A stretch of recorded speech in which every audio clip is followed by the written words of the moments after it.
Subrai nang tay tu diano Yak Tolwi Twidi ano subra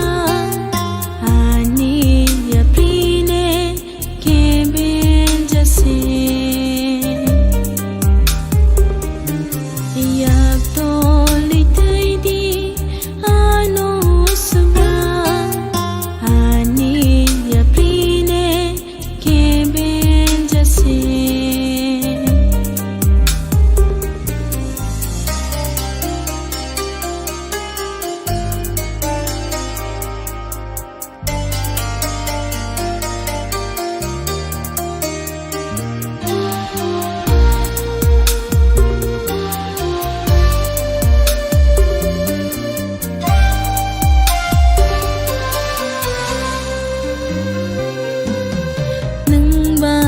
Kereng tongke ang le fan mano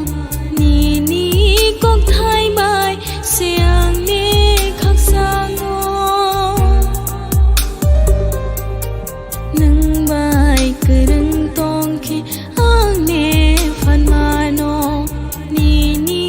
kok thai bai siang le khak sango